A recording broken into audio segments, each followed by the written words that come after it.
Hoy, en Es la Hora de Opinar, con Lilia Aguilar, Iraí Reyes, Damián Cepeda y Arturo Ávila, vamos a discutir sobre los primeros meses de la nueva Suprema Corte y el Poder Judicial. Después, con Rubén Cortés, vamos a analizar cómo es hoy la relación entre México y Cuba.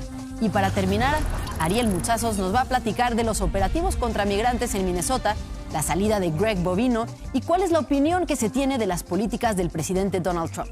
Así que quédese aquí en N+ Foro, que ya comenzó la hora de opinar.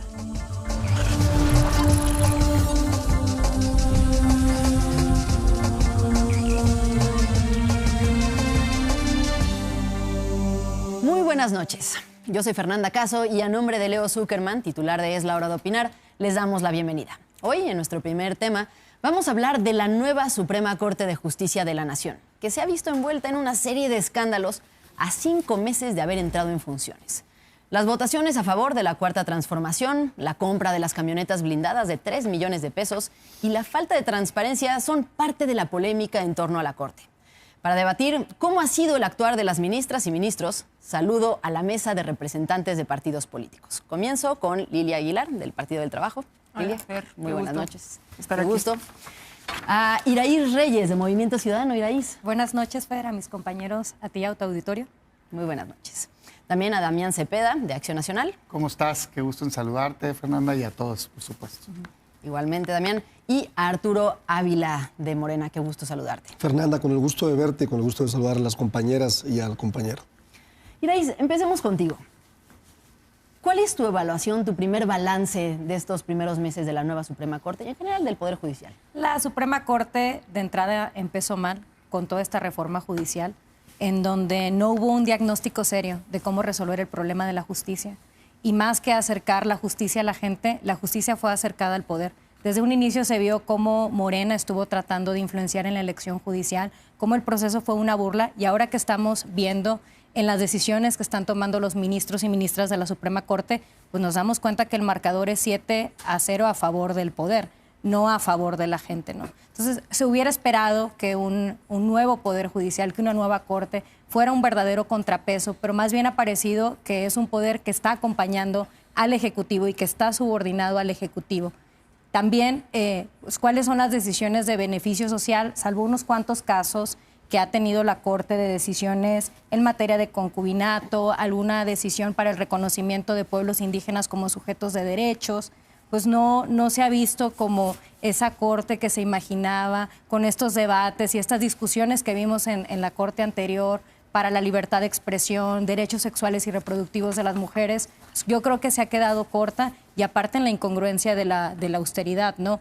Morena ha querido vendernos la idea de que la austeridad del servidor público es en lo público, pero también en lo personal. Y ahora con esta adquisición de camionetas blindadas, con un cuadro que quería una ministra para su oficina, con una ceremonia que hicieron de la entrega del bastón en representación de los pueblos indígenas, pues son gastos innecesarios que ha tenido la Corte.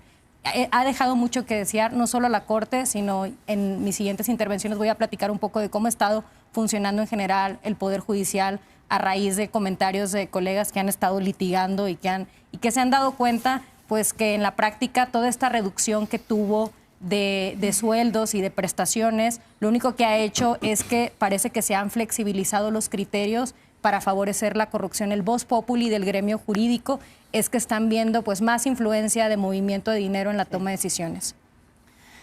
Lilia, ¿coincides con lo que se acaba de decir?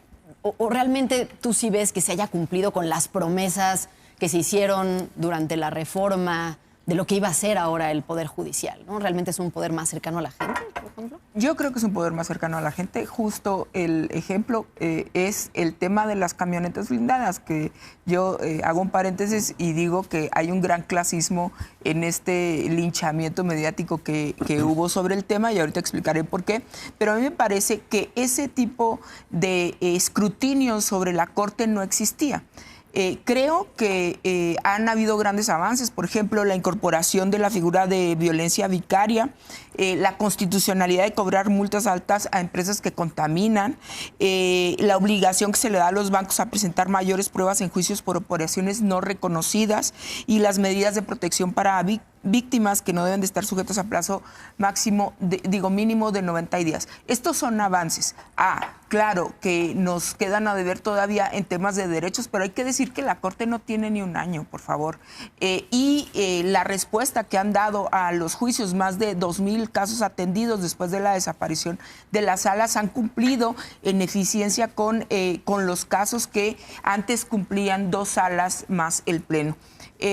Claro, pero están resolviendo menos, ¿no? Digamos, cada ministro en lo individual está resolviendo más, pero la Corte en conjunto está resolviendo menos. No, el número de casos, que por acá lo tengo ahorita, te lo doy, el número de casos que ha resuelto en el mismo periodo es cerca de 2,000 y tantos casos, que es lo mismo que había resuelto en el mismo periodo de tiempo la Corte anterior en sus inicios. Entonces, yo simplemente diría que creo que este escrutinio público que se ha dado, yo estoy en contra de que hayan devuelto las camionetas blindadas. Me parece que sí es un tema de seguridad, como inicialmente lo había dicho el presidente de la Corte, y me parece que el ataque que hay por parte de la oposición, por ejemplo, el tema de lo que hablaba ahorita Iraíz, está completamente desproporcionado, y creo que hay un gran clasismo en eso, porque, no la hemos escuchado hablar del arrendamiento de 7.6 millones al mes que cuestan 3 Cybertrucks en Jalisco, o los excesos en los que gastan los gobernadores en distintos estados para su protección, cuando los ministros son sujetos y personas de interés que tocan casos de mucha gravedad en este país. Damián, ¿cuál es tu primer balance de la Suprema Corte? Mira, yo quisiera ampliarme un poco y hacer un balance del sistema de justicia. O sea, yo sí creo que el sistema de justicia estaba y está colapsado. Y sí creo que se necesitaba una reforma al Poder Judicial, simplemente no esta. O sea, ¿cuáles son los problemas? El problema es que el sistema no funciona, no le resuelve un problema de justicia a los mexicanos. O sea, tienen, en la opinión de los mexicanos, impunidad, lentitud, corrupción, falta de cercanía. Te pongo, por ejemplo, en materia penal, que es quizás así lo más visible. Hay 33 millones de delitos al año, según el INEGI. Por cierto, cifras recién publicadas, en donde muestra un incremento de un año a otro, en el último año, que dicen que no. Pero bueno, en esas, el 90% ni siquiera se denuncian. Y del 10% que se denuncia, 3% no se abre carpeta de investigación. Entonces estás hablando que solo el 7% de los delitos en este país de 33 millones se abre una investigación, y de eso la mitad llega al juez. Entonces, ¿cómo vas a resolver el problema de justicia si te quedas solo en un pedacito del problema? Cuando le preguntan a la gente, ¿por qué no te acercas a denunciar?, contestan, pues que no vale la pena, es una pérdida de tiempo, hay mucha corrupción, está muy caro. ¿Cuáles son entonces las soluciones que se debieron de haber puesto en la mesa? Juicios más rápidos, una defensoría pública de oficio más profesional, gratuita, por supuesto, mecanismos alternativos de solución de controversia, mediación, justicia cívica y todo lo que haga acercarle la justicia a la gente. Eso es materia penal, materia civil, materia familiar, que por cierto son los principales números de juicios. Más del 70% de los juicios están en civil y familiar. Me parece a mí que se tomó una decisión basada en el rencor de parte del presidente López Obrador y de Morena. Odio al Poder Judicial, que claro que tenía que mejorar mucho, pero lo único que hicieron fue quererse apoderar de los nombramientos. Entonces yo pregunto, ¿de veras creen que haber cambiado nomás el modelo de nombramiento, de poner una boleta a unas personas que, por cierto, las designaron a todas Morena, va a cambiar el problema que tenemos de justicia en el país? Pues por supuesto que no. Yo lo que sí quisiera ver, pues es una reforma que verdaderamente cambie eso. Nada de eso pasó.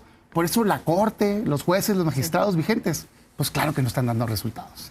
Arturo, ¿cuál es tu primer balance de esta Suprema Corte y en general del Poder Judicial? Porque me parece que la discusión es mucho más amplia. Empezaré por decir, Fernanda, que cuánto desprecio le tiene la ultraderecha representada por Damián Cepeda en esta mesa al pueblo, y por supuesto la derecha progre representada por Movimiento Ciudadano en esta mesa también. Cuando hablamos de que 13 millones de mexicanas y mexicanos acudieron a las urnas, más de los que votaron por el Partido Acción Nacional, más de los que votaron por Movimiento Ciudadano, a dar su confianza en un nuevo sistema de justicia, me parece que el desprecio de tratar de decir que fueron designaciones o que las cosas no han cambiado es un análisis muy simple. Empezaré por dar algunos ejemplos de lo que ha cambiado. Vamos con datos, no con demagogia, ¿no? Fíjate, antes los ministros se pagaban 792,000 pesos mensuales. Era el país en donde la Suprema Corte pagaba más en el mundo. a los ministros de la Suprema Corte? Pues claro que lo extrañan, pues les encanta esto a ellos. Para ellos no existe la austeridad republicana. Antes se pagaban 50 millones de pesos en alimentación de ministros, que estuvieran bien alimentados. A ver, 50 millones de pesos anuales en alimentación de ministros. Pero no solamente eso. ¿Por qué no le metemos contratos de vigilancia? 146 millones de pesos en contratos de vigilancia. Bueno, ya queremos ir al ridículo pero real. 44 millones de pesos en servicios de lavandería. Servicios de lavandería. Utensilios de cocina, ¿por qué no? Tenedores bonitos, ¿no? 1.700.000 pesos. Y ya para los bonsáis de los exministros de Norma Piña, de Ortiz Mena, pues 4 millones de pesos, ¿por qué no? En jardinería. Esto es, Fernanda, lo que extraña a la derecha. ¿Por qué? Porque claramente ellos tenían cabilderos electorales, se reunían en lo oscurito con Norma Piña, con Alito Moreno, y hoy claramente eso ha cambiado y quedó en el pasado. Y finalmente la reforma ya sucedió, ya esos ministros a los que se critica ya se fueron. Pues, ¿qué se puede hacer en adelante? No sé si en el Congreso se estén planteando alternativas, cómo se puede mejorar el modelo, ¿no? Quienes realmente tienen alguna capacidad de injerencia, de revisar, pues a partir de la experiencia, hacia dónde tendríamos que ir, ¿no? Hacia dónde tendría que ir nuestro sistema de justicia. Bueno, justo eso mencionaba anteriormente, que se perdió una oportunidad de entrar de fondo a un diagnóstico de cómo resolver el problema de la justicia en este país. Se partió de la premisa de que cambiando a todos los jueces de México, ya con eso íbamos a resolver la impunidad y la lentitud de los procesos y la corrupción dentro del Poder Judicial, cuando todo el proceso vivido para elegirlos fue una burla. Creo que mucho se tiene que hacer en torno a las fiscalías, en torno a darle mayor presupuesto a la atención a las víctimas de delitos, agilizar los procesos judiciales, pero lamentablemente todas estas oportunidades se han perdido. Aquí un problema de fondo también tiene que ver en los planteamientos que se han hecho en las discusiones de la Corte. Por ejemplo, un planteamiento que hizo la ministra Lenia Batres fue que la cosa juzgada, es decir, que sentencias que son firmes y que ya puedes descansar en paz sabiendo que hay una resolución judicial, el día de mañana se puedan volver a abrir, ¿no? Luego volvió a insistir con esta discusión en el mes de enero. Casi en el año pasado, cuando estaba esta discusión, se quedaron a un voto. Imagínate, a un voto de poder abrir casos ya resueltos. En enero insiste con introducir este tema en una resolución que nada tenía que ver con esta discusión. Y el presidente del Poder Judicial de la Suprema Corte hace un planteamiento para desconocer el voto de calidad del ministro Alberto Pérez Dayán. O sea, otra vez regresar y revertir pues, decisiones que ya estaban tomadas, ¿no? Entonces, es muy peligroso que hayamos celebrado que estas decisiones se hayan frenado, cuando más bien lo que deberíamos estar celebrando es qué nuevos derechos tenemos, cómo se ha facilitado el acceso a la justicia, qué mayor transparencia ha tenido el Poder Judicial. Y en lugar de estar celebrando estos que sí serían verdaderos logros, pues estamos aquí preocupados de, bueno, si ya se están arriesgando a abrir debates que en el mundo del derecho son inconcebibles, imagínate lo que puede llegar a pasar en los siguientes meses. Yo de corazón espero pues que el Poder Judicial vaya por buen rumbo, aunque he perdido la esperanza con todo lo que he visto como diputada federal. Lilia Aguilar, creo que la pregunta constante es esa, ¿no? ¿Qué ha cambiado en la vida cotidiana de la gente? Si realmente esta reforma al Poder Judicial, pues a las personas en su vida diaria, pues les hace pensar que hay más justicia, ¿no? A ver, yo retomaría tu pregunta anterior, la que le hacía Siraís. Yo sí creo, y en esto coincido con Damián, pocas veces coincido con Damián, en que tenemos pendiente una reforma al sistema jurídico mexicano, que ya se ha implementado en muchos estados, entre ellos Chihuahua, mi estado. Yo fui parte de esa reforma. Me parece que la inclusión la implementación de procesos más eficientes que permitan la transparencia en la justicia, que permitan no solamente que puedas conocer al juez con el que estás tratando, sino que tengas una defensa profesional, me parece que esos temas están pendientes y ha sido parte de la agenda de la 4T.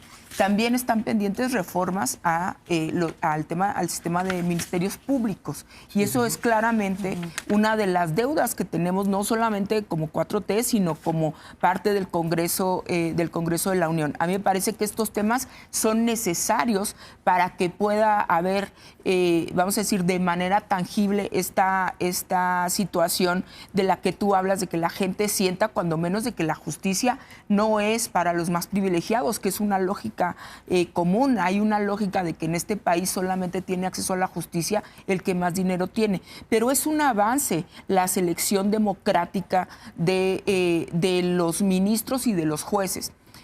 Claramente había una lógica de que esto era solamente, sobre todo la Corte, era como un tema reservado para los tocados por Dios. Y eso no es necesariamente así. O sea, la forma en la que se seleccionó el Pleno de la Suprema Corte nos da la lógica de que ya es un proceso más democrático, que están bajo el escrutinio.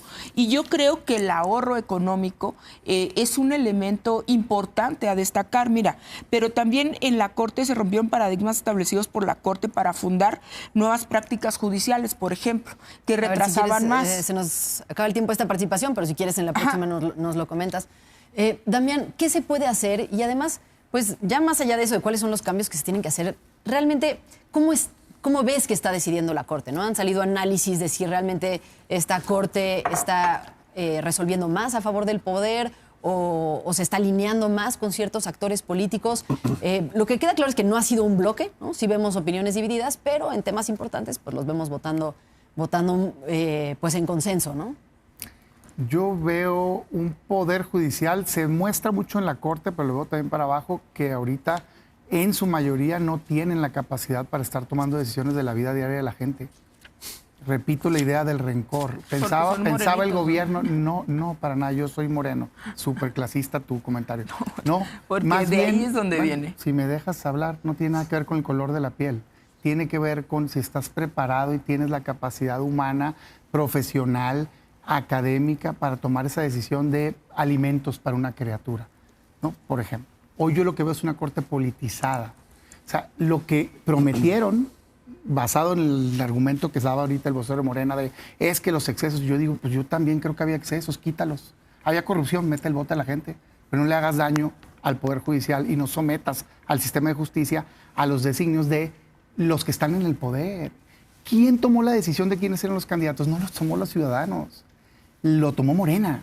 Pusieron completamente a todos los candidatos. No era relevante ya quién escogieras, porque habían elegido a todos los candidatos por ti. Y no les bastó con eso, sino que hicieron unos acordeones y la gente que llegó, está probado estadísticamente, imposible que votara así el ciudadano. Imposible, estadísticamente. Te puedes sacar más veces tú mismo el melate que hubiera quedado así la votación. Fueron listas. Entonces eso no es democracia. Lo único que fue invadir al Poder Judicial con un control político. Entonces, hoy, si tienes un pleito jurídico, pues lo que tienes que hacer, desgraciadamente, es ir con Morena, no ir con el juez. Y eso es terrible. Lo que se requiere es una persona que imparta justicia. Tiene la razón, te la doy. No tiene la razón, no te la doy.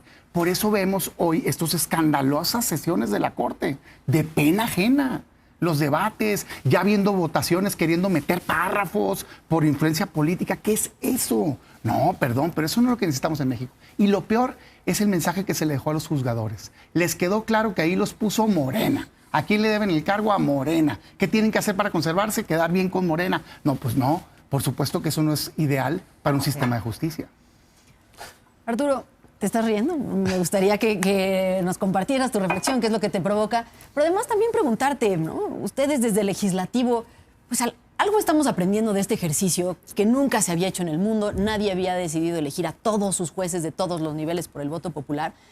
Pues, ¿qué tipo de seguimiento se está haciendo para proponer? Porque yo esperaría una reforma, ¿no?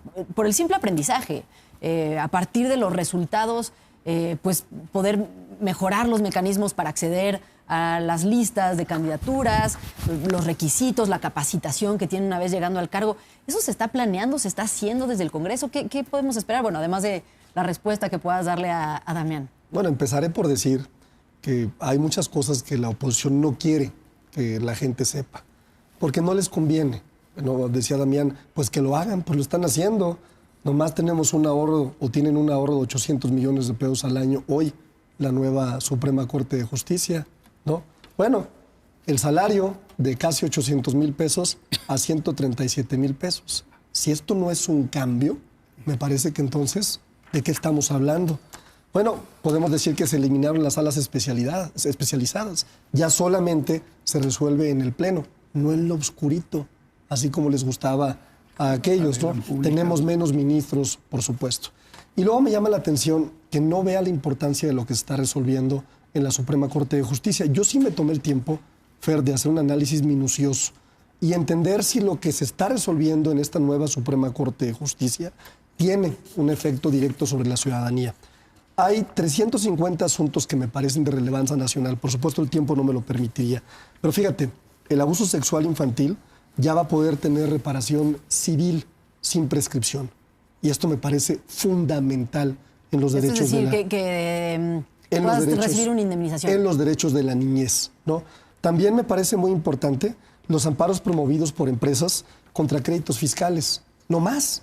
Para empezar, 50,000 millones de pesos de una empresa que se adeudaba al SAT desde hace 17 años y que representa el doble de presupuesto de jóvenes construyendo el futuro. Y que lo tenían, mira, los ministros de antes, los que servían al poder y los privilegios, abajo del escritorio. Y por mencionar otra que me parece muy importante, ¿no? Las personas mal representadas pueden pedir recursos de revisión ante la mala praxis. Y así hay una gran cantidad de propuestas que tienen beneficios directos sobre la ciudadanía. Reitero, lamento que hoy Damián y la derecha no hayan venido preparados a un debate que exige la gente para ver qué es lo que está haciendo el nuevo Poder Judicial. Iraís. Tengo colegas que participaron en el proceso de selección de jueces de manera espontánea y me comentan que cuando hicieron las entrevistas duraban 15 minutos y parecía que estaban hechas por pasantes de derecho o por recién egresados, o sea, que se veía como la informalidad del proceso, ¿no? Luego vimos en el Congreso de la Unión las tómbolas. Ha parecido una burla todo este proceso de integración del Poder Judicial. E incluso el propio coordinador del PT, ahora que estaba la discusión de la reforma electoral, dijo, pues ya tenemos los 3 poderes, ¿no? ¿Para qué nos metemos con el Congreso? Estamos en un contexto muy peligroso. Tenemos a Morena y aliados que tienen todos los votos para hacer cualquier reforma a la Constitución. Tenemos también una Comisión Nacional de Derechos Humanos ausente. Desaparecen a organismos autónomos, ya gente que está viviendo procesos de solicitudes de información de transparencia, no le están dando la información al gobierno y los mecanismos para defenderse y obtenerla son inefectivos. Y ahora aparte tenemos un poder judicial alineado al poder. 7-0 el marcador de reformas con interés de Morena, que la Corte pues simplemente les dio la razón y pues no revirtió estas decisiones. Estamos viviendo un contexto peligroso en México. A nivel internacional también lo vimos la semana pasada en la discusión. ¿Cómo vamos a invitar al resto de las empresas a invertir aquí con todo esto que está pasando, con todas estas reformas que se están haciendo? Vamos a esperar cómo viene la reforma electoral, porque ahora quieren, o el planteamiento que ha sonado a la luz pública es que quieren eliminar a los diputados de representación proporcional. ¿Qué está haciendo Morena con el poder? Es muy peligroso lo que está pasando con el Poder Judicial y con todas estas reformas. Como dije en mi intervención pasada, yo de verdad espero que sí funcione por el bien de México, pero a como fue pintado todo este panorama, no parece que va a ser así. Lilia, una última participación de cierre. Mira, hay claramente un objetivo mediático, sobre todo del PAN, para descalificar a los ministros, con una lógica. Es que no están suficientemente preparados. ¿Y qué los hace estar o no suficientemente preparados frente a una norma piña, por ejemplo, que no fue muy destacada, por ejemplo, en temas de derecho hasta que llegó a la Corte? Que, por cierto, la ponía el presidente. Ella misma describe en una entrevista con una periodista de Nuevo León cómo el presidente Peña Nieto la conquistó cuando la nombró, ¿no? O un exprocurador del PAN. ¿Qué hace menos o más preparados a los exministros de la Corte frente a estos? Entonces, yo sí creo que hay exabruptos. Yo no coincido con el volver al tema de la cosa juzgada y creo que la misma Corte se está autocorrigiendo, porque tan es así que se quedan a un voto de entrar al tema de la cosa juzgada. Me parece que eso sí es abrir una caja de Pandora. Pero se han dado grandes avances. Decía Iraíz muy al principio que había más movimiento de dinero. Al contrario. A ver, el tema de Salinas Pliego no se movió por 17 años porque había dinero de por medio. Y era evidente. Y como esos créditos fiscales antiguísimos, no nada más el tema de Salinas Pliego. A mí me parece que hay un cambio, que claro que hay que afinar cosas.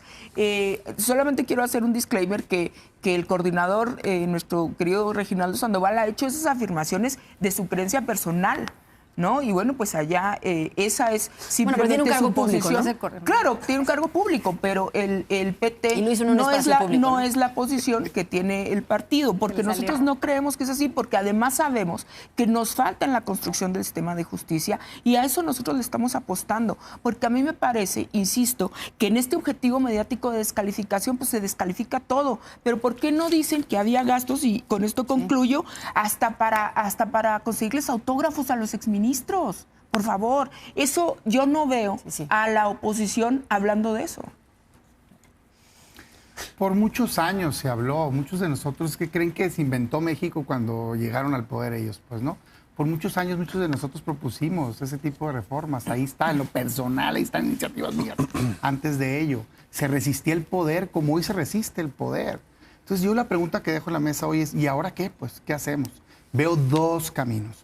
Uno es tratar de ir a lo correcto y decir, a ver, sí se requería un cambio en el sistema de justicia, pero esto no fue lo que requería México. ¿Qué sí debemos de hacer? Y aún en el modelo ese, yo no creo que un juez sea concurso de popularidad. Uno puede ganar una elección, pero no ser la persona idónea para impartir justicia, no así cuando es para elección de legisladores o del Ejecutivo, creo que son cosas distintas. Pero bueno, aún en ese modelo hay muchísimas cosas positivas que hacer, distritar bien. Ahorita votó gente de un estado por jueces que están en otro, o sea, absurdos totales. Garantizar que tengas conocimiento de la persona por la cual estás votando, ahorita era imposible con el número de candidatos. Y bueno, va a ser un reto también para los gobiernos del PAN, que también tienen que hacer sus reformas locales, ¿no? Para allá termino.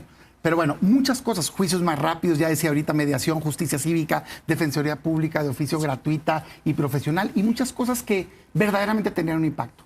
Bueno, no quieren hacer eso porque yo no veo que estén abriendo ningún debate, ¿no?, de reforma judicial. Muy bien, la segunda vía es implementar bien en el Congreso, implementar bien lo que tú tienes en tu campo de acción. Y ahí es donde voy a los estados. Unos estados decidieron irse con la corriente y hacer elección. Les fue terrible. Otros decidieron con visión, creo yo, ver qué pasaba y corregir. Es, por ejemplo, el caso de Querétaro. Hoy anuncian un lanzamiento, iniciativas de un nuevo modelo de sistema de justicia.